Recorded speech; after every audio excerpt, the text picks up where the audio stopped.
think your podcast would pass the vibe check? And by the vibe check, I don't mean just like looking cool. I mean, if your ideal listener is seeking new shows and there's no personal recommendation to be influencing their decision making, well, would they click on your show? Would they play episodes? Would there be a show that they become obsessed with? And so this is the episode for you if you're thinking about incorporating more passive marketing strategies alongside your active marketing strategies to grow your show.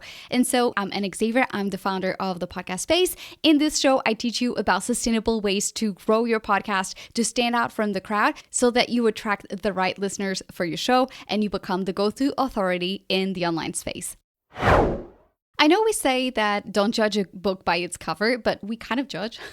And when you're thinking about how people perceive your brand as a business owner, the podcast plays a huge role in it. And I think that many times people, when they launch their podcast, they don't think about the perception that a new person has when they see their branding without knowing them. Because oftentimes we're very used to people coming to us because someone else recommended our work or because they have more knowledge to who we are from our past life or any other element that is associated with who we are. And there's a real untapped potential for SEO, search engine optimization, and to show up on search results. So I really want to focus on the elements that most people perceive as, not just the vibe check. I was joking in the beginning of the episode, but if you are a business owner, you think about how you present yourself to your community. How does your brand look and feel? A big element that sometimes we forget is that just quickly on a snap of a finger, like how people perceive our brand. And so these elements that I'm going to be talking about, these 5 elements in your profile, can really be detrimental or benefit your brand when done right. And so just quickly, I'm going to go over them and so that you kind of like get your bearings. Then we're going to be diving in with real examples. So the title, cover art, description of the show, episode titles, and episode description. These are such untapped passive marketing strategies because think about it. More and more research is coming out sharing that people are using Spotify and YouTube to find new shows. What this means is that, again, there won't be that gatekeeping of someone else saying like, this show is really cool, you should check it out. Because I want you to do this exercise with me. Think about the last time you went to a show and the cover art doesn't look great. It's just kind of like a wonky, like put together thing. Maybe like the fonts are too small. Maybe there's too many elements in that cover art. There's just a lot going on. But someone said, hey, this is a really good show. And you went over their element and you clicked play. Now, if you didn't have that personal recommendation, you're likely to not hit play. Just, oh my God, that does not look like professional at all, right? So we have to remember, we have to put the same standards that we put on other people to our show.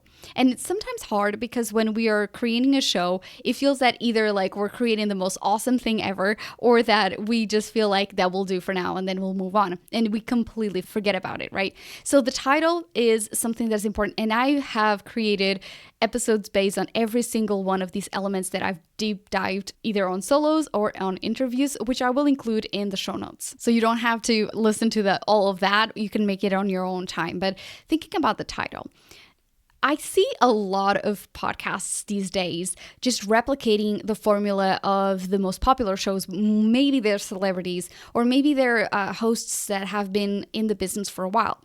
And an example of that is adding Made Easy to the title of a podcast. This is because Amy Porterfield has Online Marketing Made Easy, right? And her show is super old. She's been podcasting for so many years now. And again, she made that concept sticky. And the problem is these days, everyone slaps Made Easy on their title. And so it doesn't make it unique anymore. An example of a celebrity-led title that does not tell you anything about that is having your name, like the Anna Xavier Show. It's not incredibly clear about what it does for the listener, what it will cover. It's very generic. And so when we are thinking about how people make decisions and all of these other elements do play a role in the clicking play or skipping into something else. And again, as platforms become more and more like Google, more searchable, we have to take advantage of that. So thinking about SEO wise and including keywords in both the title of our podcast and in the description. We're going to skip cover art for a second. So when we're looking at the description, I feel like a lot of people go through these two kind of like paths. Either they go the podcast about X, or they say something like hosted by, and then like a whole paragraph about the host. And as a new person, as I am going through that, if you are a business owner, sure, having some element that incorporates professionalism, that explains why you are the thought leader that they should be listening to versus someone else, it's important. But we always have to ask ourselves, whenever we're creating any element to market our podcast, it has to answer, what about the listener? What will they want to do next? And so if they click on the title and the title is vague, but the description is really succinct and explains exactly what they're going to get out of it, they're likely to click play.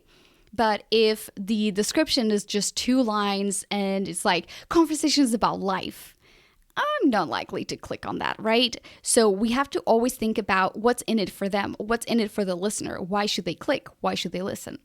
And that is such an easy kind of way to audit your own podcast. And these micro changes that are cumulative and that will help you get visible and attract the right audiences, the right customers to buy from you, or the right peers that will provide opportunities for you moving forward.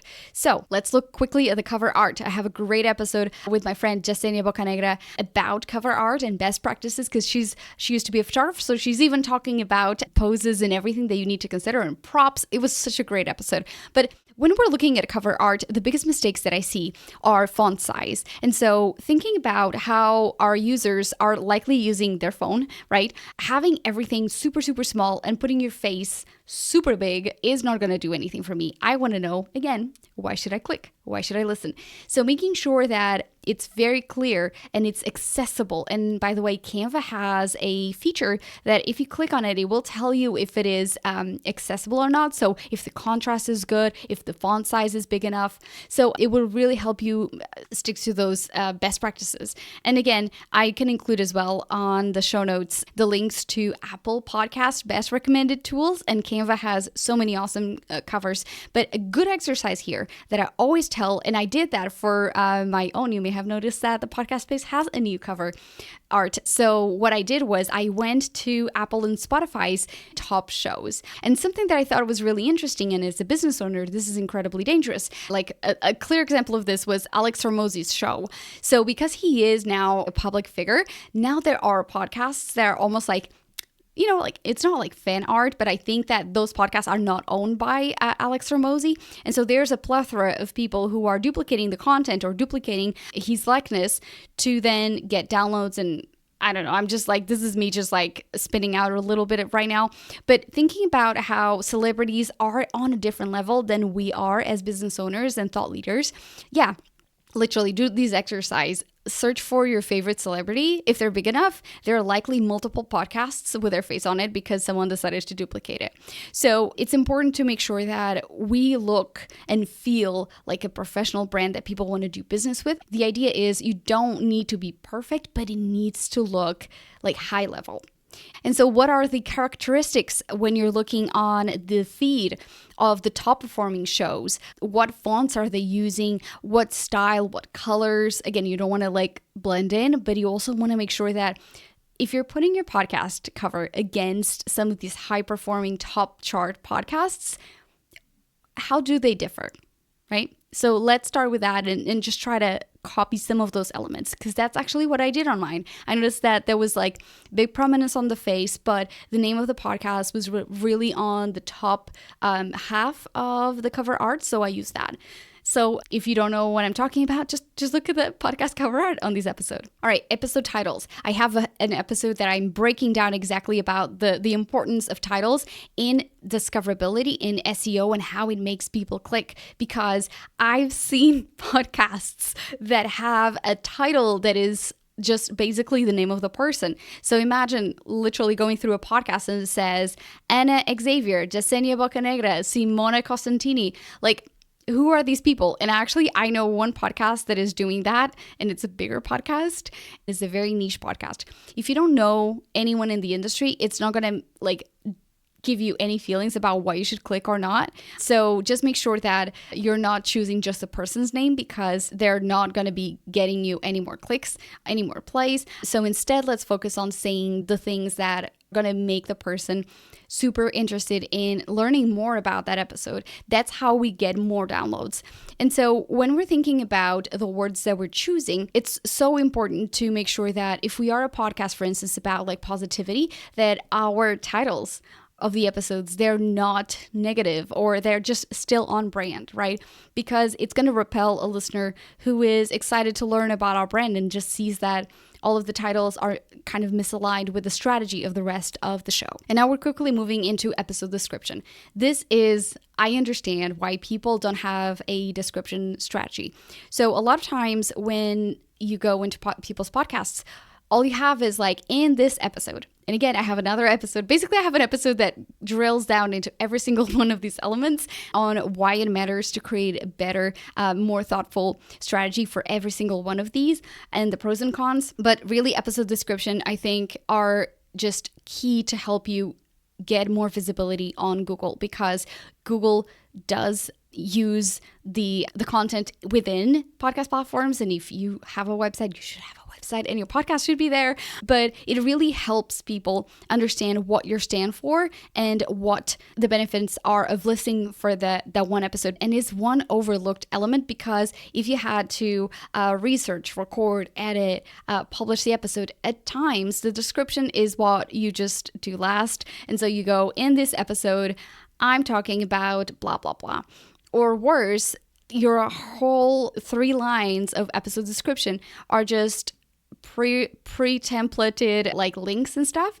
And so it doesn't help the viewer understand what else there is if they want to click on the episode. And so I want to invite you to actually look through what I've been doing here at the Podcast Space on every single one of these elements, because I try to do the best practices that I share with you, so that you always have clear examples. And oftentimes I look at, again, celebrity podcasts, and they don't do the best practices because they don't need the elements to be right. Their name is what people go there for. But when you're trying to attract the right kind of audience, all of these elements, having consistency in every single step of the way, helps people connect deeper with your brand faster. If they're listeners, they will become customers faster.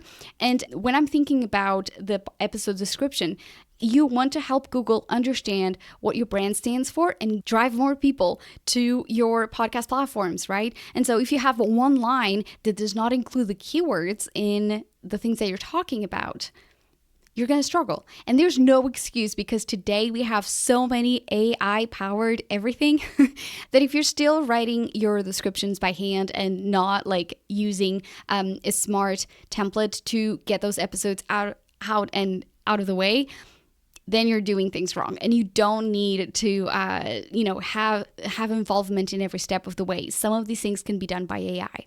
Now, one last important reference is audio quality. Here's the reason why I'm adding that to the mix, because when we are looking at a podcast and we hit play, and the audio is really bad, or the audio, for instance, like you have a Yeti mic and you're talking to it, but you're not very close to it, like let's do a clear experiment, which I'm not 100% sure it will work because I apply some effects to the audio. So hang on. If I was to talk to you from this distance, you'd probably be like, what the hell is she talking about? I can't focus. There's a lot of other noises coming through. So let's not do that. Let's make sure that you're always providing the best audio quality. Crisp audio just creates more energy, conveys better flow for the words that are out of your mouth into your listener's head. If you are out and you're listening to a podcast, you want that to be so crisp that you definitely know that the person who is creating content cares about the quality of what they put out every single step of the way. And again, you don't need a $300 microphone. You need a microphone that helps you create the best possible audio, professional audio, wherever you are. If you are in your office, if you're recording out and about, it just sounds good. All right, this was kind of an episode to remind you that as we get to the last quarter of the year, there's always ways to optimize your podcast profile in your podcast platforms so that you're attracting your ideal listeners, that you're turning them into customers passively. You're not always having to post on social media, but just by looking at these elements, your titles, your cover art, your description, episode titles and episode descriptions, all of those look so solid and in brand with the rest of your strategy that people are exactly sure that you are professional, you do care about the outcomes of your products. Therefore, as customers, they're likely going to be well taken care of. And there's so much about psychology that I didn't really cover here, but truly it's important to think about every element that we do attracts and repels the people in our sphere. And so crafting a good content strategy in every single episode, but also making sure that quickly we can audit our show and say, hey, let me update the podcast cover art this week. And that's like my 1% increment that we can get better with every single episode, right? So we're taking the time to cover these elements. And if you need help auditing your podcast and improving these elements so that you're attracting the right listeners for your show, that they pass the show on, that they tell their friends, you can always work with me. I'm at thepodcastbase.com, and you can book a call directly through there because, let's be honest, there are so many ways to stand out. Podcasts come and go, and you may be doing it by yourself, but it reaches a point where, hey, working with a professional will help you accelerate the journey, will help you accelerate the results that you want to get to, right? So let's make sure that we get you those results before the end of 2024. And you can always message me both on the website and at the podcast base on Instagram. Of course, I have to invite you to also please share these podcasts with a friend. Word of mouth is one of the most impactful ways that helps podcasters grow because, again, there's the trust there. So make sure that you share it with a friend or you share it on your stories with a big highlight of like, what was the one takeaway that you took out of this episode? I would be so, so grateful. So without further ado, the invite I always leave you with, keep creating content that's imperfect but moves you forward. I'll see you in the next episode.